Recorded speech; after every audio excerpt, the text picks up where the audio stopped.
नमस्कार दोस्तों, स्वागत है आप सभी का सीजीटीटी 2022 या सीटेट 2022 या शिक्षक भर्ती की तैयारी में लगे हुए हैं तो यह वीडियो आपके लिए उपयोगी है। जरूर देखिए इस वीडियो को।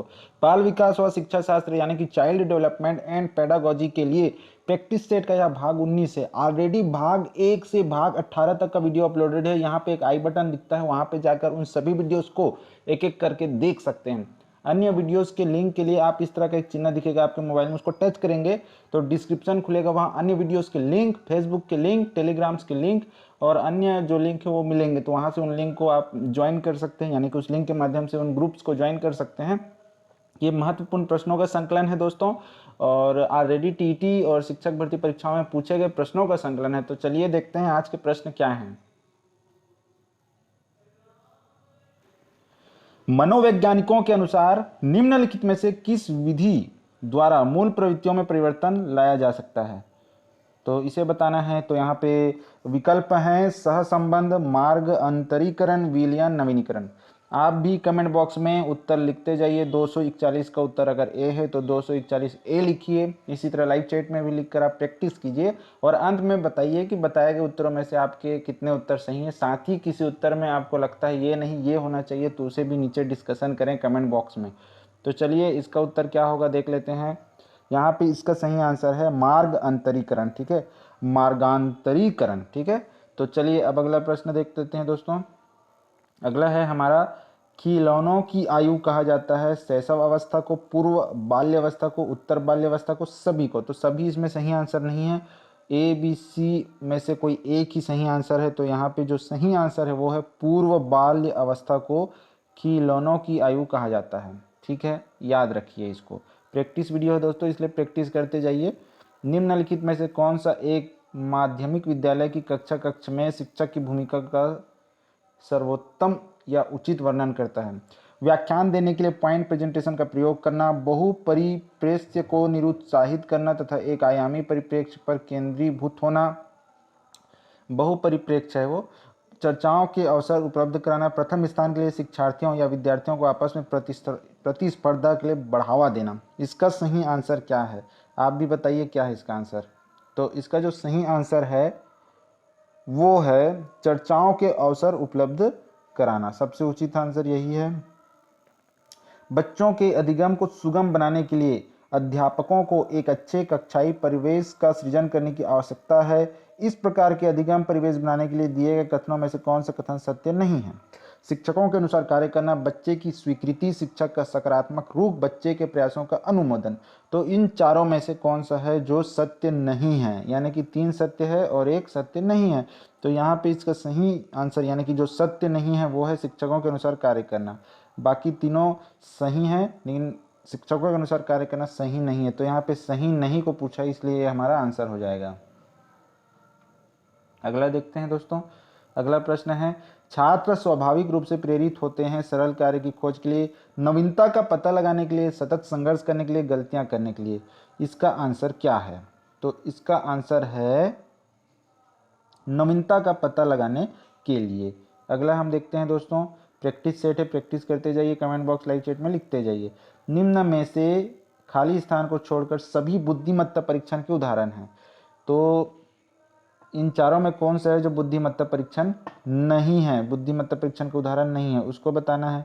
तो यहाँ पे सही आंसर है बेल स्केल्स। ये जो है बुद्धिमत्ता परीक्षण उदाहरण नहीं है, छोड़कर बोला है, मतलब बाकी के 3 बुद्धिमत्ता परीक्षण के उदाहरण हैं। इसको भी ध्यान देना है। अगला देखते हैं, बच्चों की गलतियों के संबंध में निम्नलिखित में से कौन सा कथन सत्य है? तो सही कथन को बताना है। बच्चे गलतियां तब करते हैं जब शिक्षक उदार हो और गलतियां करते पर उन्हें दंडित ना करता हो। बच्चों की गलतियां शिक्षक के लिए महत्वहीन है, इसलिए उनको गलतियां पर ध्यान नहीं देना चाहिए। बच्चे गलतियां करते हैं क्योंकि वे लापरवाह होते हैं। बच्चों की गलतियां सीखने की प्रक्रिया का हिस्सा होती है। यहाँ पे इसका सही आंसर क्या है? इसका सही आंसर है बच्चों की गलतियां सीखने की प्रक्रिया का हिस्सा होती है। तो ये सही आंसर है यहाँ पे। अगला देखते हैं दोस्तों।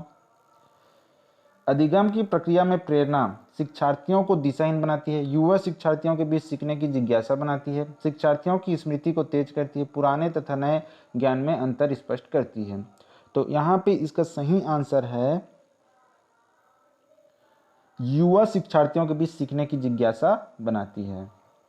प्रैक्टिस सेट है, प्रैक्टिस करते जाइए।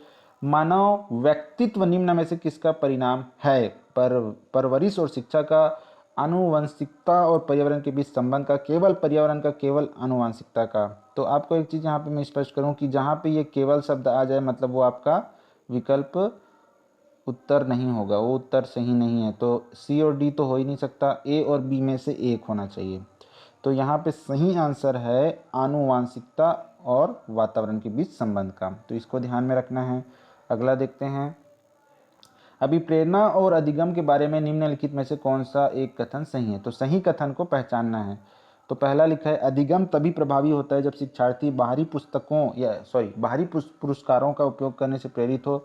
अधिगम में प्रेरणा की कोई भूमिका नहीं होती। अधिगम केवल तभी प्रभावी होता है जब शिक्षार्थियों में भीतरी प्रेरणा हो, सीखने की अंतर्निहित इच्छा हो। अधिगम केवल तभी प्रभावित होता है जब शिक्षार्थी बाहरी रूप से प्रेरित हो, बाहरी कारकों से प्रेरित हो। तो क्या है इसका सही आंसर? इसका सही आंसर है अधिगम केवल तभी प्रभावी होता है जब शिक्षार्थियों में भीतरी प्रेरणा को सीखने की अंतर्निहित इच्छा हो। ठीक है, अगला देखते हैं।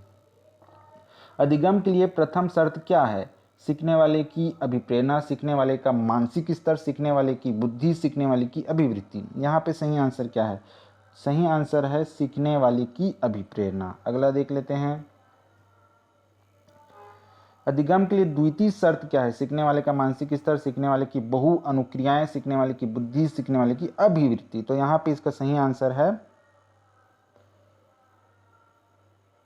क्या है? सीखने वाले की बहु अनुक्रियाएं, ये हमारा सही आंसर है। अगला देखते हैं। अधिगम के लिए तृतीय शर्त क्या है? सीखने वाले का मानसिक स्तर, सीखने वाले की बुद्धि लब्धि यानी कि आईक्यू, सीखने वाले का पुनर्बलन, सीखने वाले का मन। तो यहाँ पे सही आंसर क्या है? यहाँ पे जो सही आंसर है वो है सीखने वाले का पुनर्बलन या सीखने वाले को पुनर्बलन। तो ये यहाँ पे सही आंसर है। अगला देखते हैं, प्रैक्टिस करते जाइए आप भी। अधिगम के लिए चतुर्थ शर्त क्या है? सीखने वाले का अभ्यास, सीखने वाले का घर का माहौल, सीखने वाले की बुद्धि लब्धि, सीखने वाले का मन। तो यहाँ पे सही आंसर क्या है ये हमें बताना है। तो यहाँ पे सही आंसर है सीखने वाले का अभ्यास। अगला देखते हैं। अधिगम अपेक्षाकृत व्यवहार में स्थायी परिवर्तन है जो अभ्यास अथवा अनुभव के परिणाम स्वरूप होता है। यह परिभाषा किस वैज्ञानिक ने दी? Gates, Morgan, Woodworth, Guilford. इन चार मनोवैज्ञानिकों में से किसने इस कथन को कहा है? तो यहाँ पे इसका सही आंसर है मॉर्गन। ठीक है, अगला देखते हैं। अनुभव एवं प्रशिक्षण द्वारा व्यवहार में संशोधन ही अधिगम है, यह परिभाषा किस वैज्ञानिक ने दी? तो ये किसने कहा है? ऑप्शन है आपके मॉर्गन, वुडवर्थ, गेट्स, गिलफोर्ड। तो सही आंसर क्या है? गेट्स। ठीक है, गेट्स ने ये कथन कहा है या परिभाषा दी है। अधिगम आदतों, ज्ञान, अभिवृत्तियों का अर्जन है, यह परिभाषा किस वैज्ञानिक ने दी? मॉर्गन, क्रो एंड क्रो ने, वुडवर्थ ने, गिलफोर्ड ने। तो किसने? तो यहाँ पे सही आंसर है क्रो एंड क्रो, इसे याद रखना है। व्यवहार के कारण व्यवहार परिवर्तन अधिगम है, यह परिभाषा किस मनोवैज्ञानिक ने दी है? क्रो एंड क्रो ने, मॉर्गन ने, गिलफोर्ड ने, वुडवर्थ ने। तो किसने? गिलफोर्ड ने। यहाँ पे इसका सही आंसर हो जाएगा गिलफोर्ड। ठीक है दोस्तों, अगला देखते हैं। पूर्व निर्मित व्यवहार में अनुभव द्वारा परिवर्तन ही अधिगम, यह परिभाषा किस वैज्ञानिक ने दी? कॉल्विन, क्रो एंड क्रो ने, गिलफोर्ड ने, मॉर्गन ने। तो यहाँ पे इसका सही आंसर है कॉल्विन ने। ठीक है। अधिगम व्यक्ति में एक परिवर्तन है जो उसके वातावरण के परिवर्तनों के अनुसरण में होता है, यह परिभाषा किस वैज्ञानिक ने दी है? क्रो एंड क्रो ने, फ्रायड ने, मॉर्गन ने, पील ने। तो किसने? तो यहाँ पे इसका सही आंसर है पील ने। तो दोस्तों आज की वीडियो में इतने ही प्रश्न, आगे और वीडियोस आएंगे। 18 सितंबर 2022 को 2 पाली में आपका परीक्षा है, तो उसके लिए लगातार प्रैक्टिस सेट का वीडियो आ रहा है दोस्तों। तो आगे भी वीडियोस को देखने के लिए आपको लाल कलर का सब्सक्राइब बटन दिख रहा होगा, जो लाल कलर में होगा, तो आप उसे दबा दीजिए। उसके बाद आपको एक बेल आइकन दिखेगा यानी घंटी का चिन्ह दिखेगा, उसे दबाइए। और ये बिल्कुल फ्री है, इससे आपको आने वाले वीडियो के नोटिफिकेशन या जानकारी आपको मिलती रहेगी। दोस्तों वीडियो आपको काम का लगता है या आप चाहते हैं कि आपके लिए इसी तरह वीडियो बनते रहें, तो आप लाइक का बटन दबा दीजिए। इसमें सिर्फ एक क्लिक आपके तरफ से होगा, लेकिन हमारे लिए बहुत मायने रखता है। और इसको आप ज़्यादा से ज़्यादा व्हाट्सएप, फेसबुक, टेलीग्राम में लिंक को शेयर कर दीजिए।